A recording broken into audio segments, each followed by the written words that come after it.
Ia datang hanya untuk 1 tahun, dengan koper kecil dan hati penuh keraguan. Tapi di tempat terpencil yang tak pernah ia dengar namanya, Dr. Ayu justru menemukan luka, cinta, dan kehilangan yang tak pernah ia siapkan.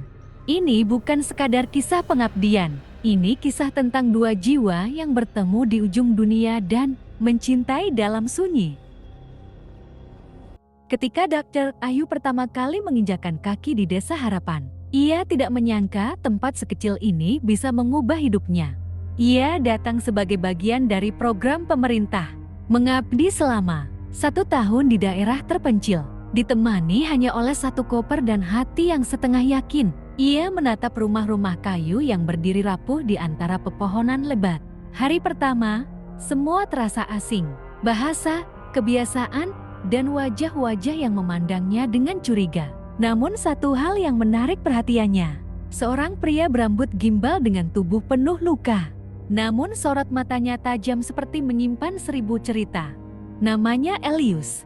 Elius adalah warga lokal. Tinggal seorang diri di rumah tua peninggalan orang tuanya. Ia bukan orang yang mudah diajak bicara. Namun, Ayu merasa ada yang berbeda. Setiap kali ia membuka klinik kecil di sudut desa, Elius selalu datang. Bukan untuk berobat, tapi sekadar duduk diam di luar jendela. Minggu demi minggu berlalu. Ayu mulai mengenal desa itu. Anak-anak memanggilnya Bu Dokter, dan para ibu mulai menitipkan doa padanya. Tapi tetap saja, Elius adalah misteri. Hingga suatu hari, ia datang dengan luka parah di kakinya. Ayu menolongnya, dan untuk pertama kalinya, Elius membuka suara. "Aku tak percaya, dokter. Dulu ibuku meninggal karena tak ada yang datang menolong," katanya lirih. Ayu hanya diam. Luka di kaki Elius ia obati perlahan sambil menahan air mata. Mungkin luka Elius lebih dalam dari yang tampak di kulitnya. Sejak saat itu, Elius sering membantu Ayu mengangkat air, memperbaiki atap klinik, bahkan menemaninya berjalan ke rumah pasien di hutan. Dari yang awalnya hanya diam, mereka mulai saling bertukar cerita. Ayu bercerita tentang kota, tentang ayahnya yang juga seorang dokter, dan tentang hidup yang tidak selalu indah walau di tempat mewah. Elius, ia bercerita tentang hutan, tentang malam-malam yang sunyi, dan tentang kehilangan. Musim hujan datang, air sungai meluap, dan banyak anak terserang demam berdarah. Ayu kelelahan. Ia hampir tak tidur demi menyelamatkan semua yang bisa ia selamatkan. Dan Elius tak pernah jauh dari sisinya. Ia menyemangati, memasak, bahkan menggendong anak-anak ke klinik. Di suatu malam gelap, saat hujan deras mengguyur atap seng, Ayu menatap Elius dengan mata berkaca.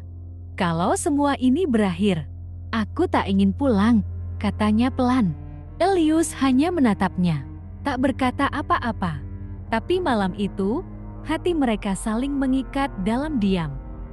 Waktu terus berjalan. Ayu mulai merasakan sesuatu yang tak bisa dijelaskan. Ia hamil, sebuah keajaiban yang datang di tengah tugas dan pengabdian.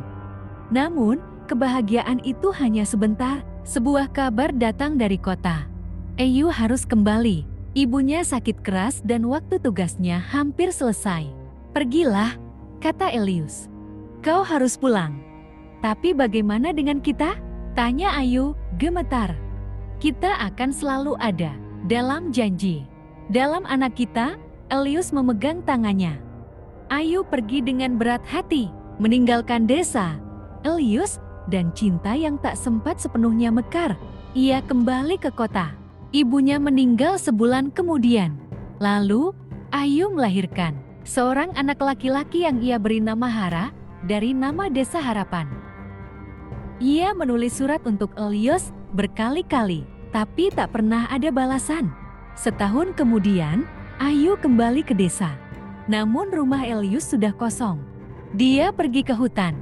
Katanya, ia tak ingin anaknya melihatnya dalam keadaan sakit, ujar kepala desa.